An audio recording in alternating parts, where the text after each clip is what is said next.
Hey guys, this is Locke. In this video, I'm going to be focusing on Silverwolf and specifically talk about one of the weaknesses of Silverwolf, which I think a lot of people are overlooking. First, I'm going to describe this weakness, and then I'm going to show an example, and then I'm going to talk about how you can still use her despite this. So, what I'm talking about is that I've seen a lot of people saying that, you can easily use Silverwolf and three other characters of the same element, and you can break, weakness break enemies of that element, and Silver Wolf is enabling mono element teams. That's not exactly true, and the reason for that is because her skill, when she does a weakness break on enemies, she's also like her own element is taken into account. So, for example, if you're using her and three units of the physical element, there is a 50% chance for Silver Wolf to break the enemies of the physical element, and a 50% chance for her to break enemies of her own dark element. Just to kind of prove this, I hope it doesn't take too long to run a test, but to show you, let me just do this. If you don't want to prove this, you can maybe skip this part and just sorry, yeah, you can maybe skip this part and just forward like a minute or so. I just want to double check here. So this enemy is not weak to physical or sorry, yeah, it's not weak to physical, ice, or dark. And you will see that when this battle is starting, that she has a chance to weakness break her own element. So again, I hope this doesn't take too long to show you in the test, but I think it's important to show so that people are aware. Oh, there you go. So I don't even need to go too long into this. So she had a chance to weakness break physical or ice, right? But she instead weakness broke her own element. So if you have three physical units on this team, like I've seen a lot of people saying that, Clara, Natasha, Shushang, and Silverwolf it might be like a meta team that comes out because there's a lot of physical breakers, and you have a healer, and you also have like a very good unit that can serve as support, which is Silver Wolf, because she also does defense breaks and so on. So that can be a great physical team.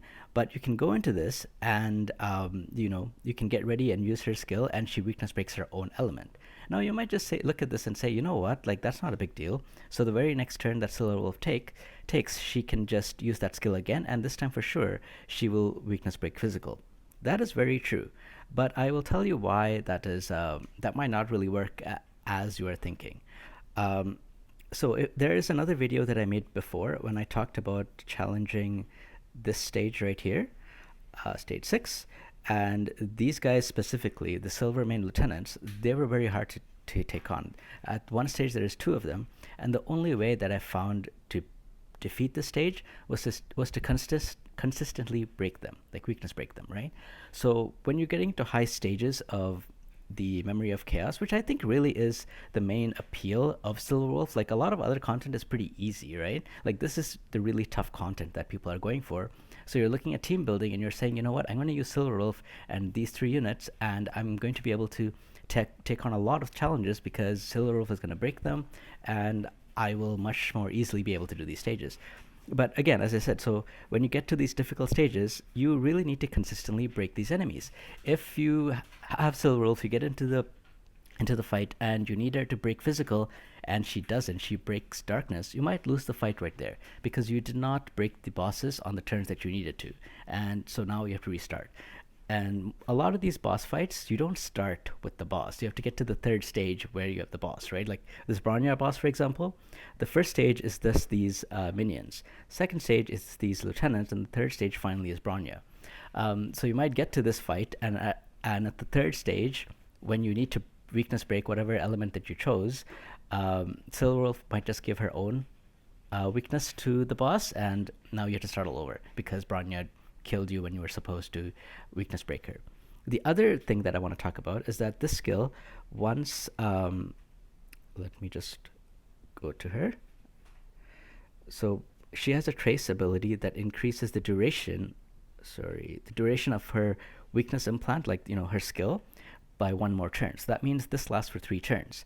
So every 3 turns you can actually preemptively use the skill, assuming that you have enough effective hit to consistently land this debuff, every 3 turns you can just keep using the skill so that you don't have to wait for it to run out and then use it again. But you cannot do this if you are, if like you cannot do this with a mono element team. So say you have 3 physical units and you have Silver Wolf. So if you use the weakness break of her, and say you got lucky and you got the physical break on the enemy, right? So the enemy's weakness broke into physical, and now you know that the turn coming up, the boss is going to remove it, the debuff is going to wear off. But if you preemptively use it, you're going to actually reset it to be the dark element, right? So when you use it, the boss is now going to be weakness broken to dark, and then you use it again the next turn to then get it back to physical. So there are a lot of reasons why this is pretty inefficient. So first of all, you're using twice as many skill points as you need to. Second of all, you are missing turns, like entire turns, where you are not weakness breaking the enemy like you want to. Maybe you can come up with some complicated thing like where you're using her and Bronya to, if she doesn't get the correct element done, then you use Bronya to use her again and then use her again. But then that's taking like 3 skill points, right? So it's there are ways to get around it, but it would be quite skill point inefficient to do that. So, I've seen so many people talk about, mono element teams in here, but it doesn't always work. There are cases it could work, but the stages it would work is when the enemy already has a weakness to dark. Like say you are attacking, let's just look at the stage and go through one of these. So how about this one? Yeah. So in this stage, right, the enemies from this stage are already weak to the darkness element. So if you're using, say, a light, a physical comp, right? So you can use her, and you can use, something like, where is Shushang? Yeah. And say you have Clara, I don't, but say you have Clara, you can use Clara, and then you can have your mono element team, and she will always do the breakness to physical, because you only have physical on your team and her, and the boss already has a weakness to dark. So for sure, every time you use it, you're going to land the physical weakness.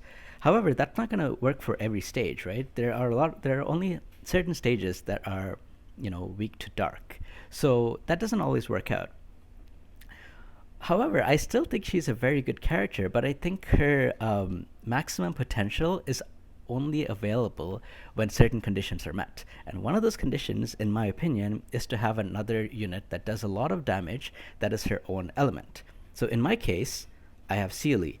If you take a look at a lot of the tier lists, after her release, a lot of people have started bumping up Seelie to S+ tier, like she is the main top damage dealer. And I think a lot of it has to do with what I'm about to tell you right now. So if you are, let me go to another stage and give a better example. Let me go to stage number 9.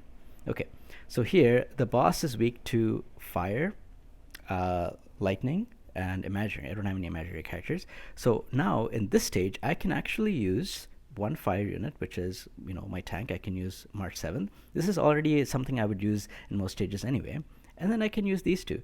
And now, since the boss already has a weakness to fire and ice, anytime I weakness break, it's going to be her own element, which is dark, and Seelie's going to tremendously benefit from that. If you don't have Seelie, you can also use King K, I think that's how you say it.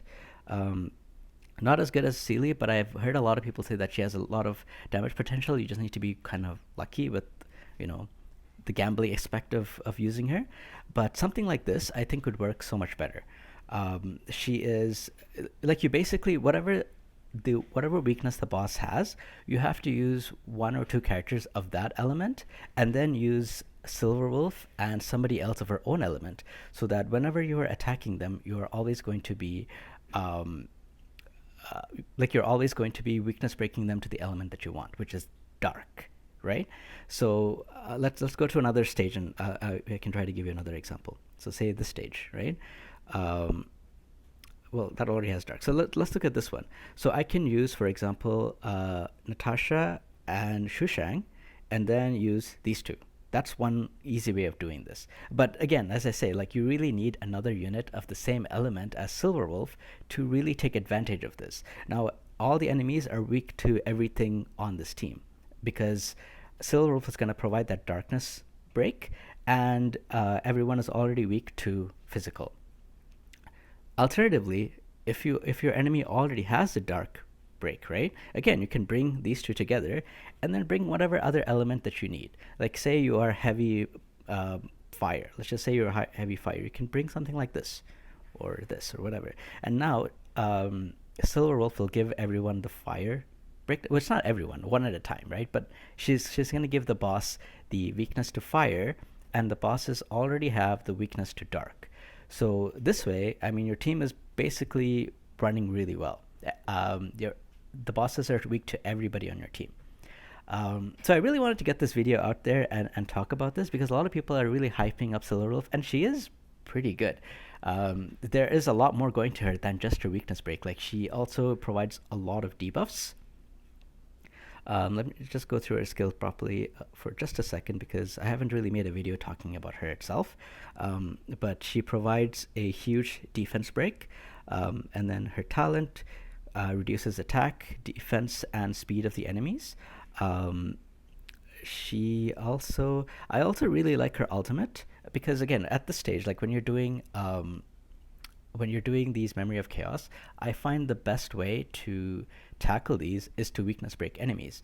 You're probably going to be bringing some kind of support. You're probably going to be bringing, say, Tingyan or Bronya, if you have Bronya, some way to increase your damage output. Silver Wolf indirectly does that, because she reduces the defense of enemies, but unlike Tingyan and Bronya, her ultimate actually does damage. And why that is significant is because that actually additionally adds a weakness break. So you have one additional character now, which is kind of a support, which basically increases the damage output of your team, but she also contributes to that weakness breaking element of the fight. Tingyan and Bronya is not going to do that, because their ultimates, which you also want to keep spamming as much as you can, their ultimates is not going to weakness break your enemies, because it doesn't do any damage. It helps you, like Tingyan's ultimate helps like your main DPS unit to get their ultimate up faster, but it doesn't compare to actually breaking an enemy. Like, it's not as fast as just, like, imagine every time you use this ultimate, instead of getting 50 energy, you're getting, an entire ultimate's worth of weakness break. That's what this does. And the way that, a lot of people have been talking about, okay, how do I build her? Do I build her as, damage heavy, like as a sub DPS, or do I build her as support?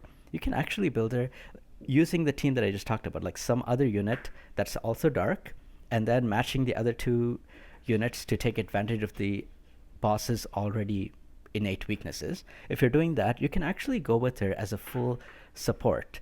And the way you're going to do that is to ensure that her energy regeneration rate is high. I haven't built it out right now. Right now, I am still running her as a sub DPS, just to see what it's like.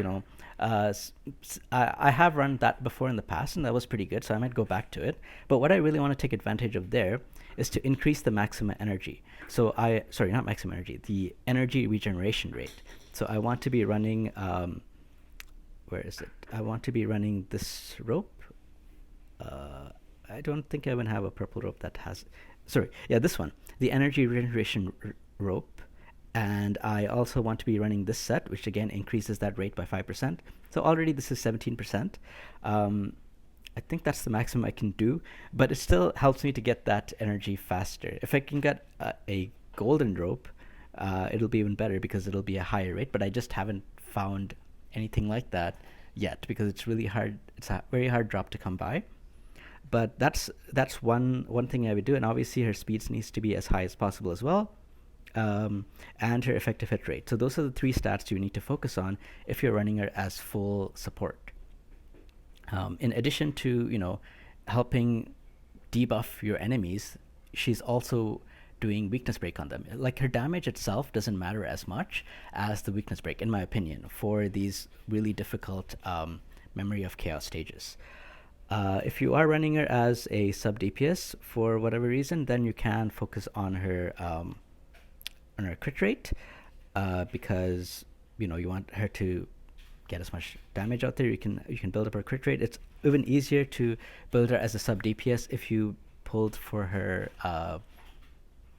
light cone. I'm using the free light cone that I got, so this doesn't increase her crit, but it does increase the energy regeneration, right? It gives her additional energy when she attacks these defense reduced enemies, which again, combine that with what I just told you about bringing up that energy regeneration rate, you'll find that she gets off ults quite often.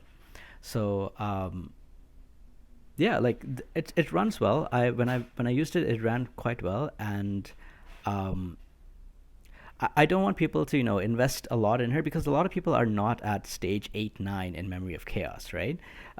But they're looking at their teams going forward and they're like, this is what I'm going to build, this is what I'm going to use, and it's okay if it takes a second turn to weakness break physical or fire or whatever mono element team you're building, only at later on to find out that, hey, that kind of sucks, because like I can't waste an extra turn, and I can't consistently keep on applying. There is one turn that I have to wait, where the boss doesn't have a weakness break, and it basically throws off everything I've done. So I wanted to get this video out there. I wanted to talk about it and prepare you for it. And there might be another question that comes up and say, well, what if I just build a mono element dark team? Sure, that could work. That will basically mean that she's always applying the weakness break of her own element.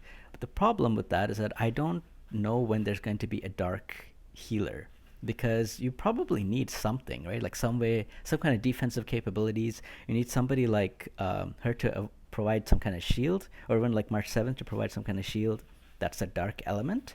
And I don't really look ahead too much to know when that is. But if something like that comes out, and you use Silverwolf, Seeley, King K, again, I think that's how you say her name, and whatever defensive unit that comes out, or a healer that comes out that's this dark element, yeah, that can work. If you use that team, that can work everywhere, and it will run really well.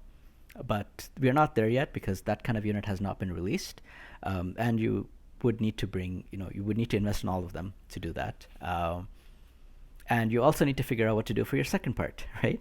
Because that, in Memory of Chaos, now you need to bring two teams. So that can be one team that you bring to whatever you're fighting. Like, I guess, whatever one you're fighting, that's the team you're bringing. And you need to figure out what to do for your next team. But yeah, that's all for this video. I hope this clears up some of the stuff. And I haven't really seen people talking about it too much. So I really wanted to hopefully bring it to people's attention. And yeah, that's it. So I'll see you guys next time. Take care now.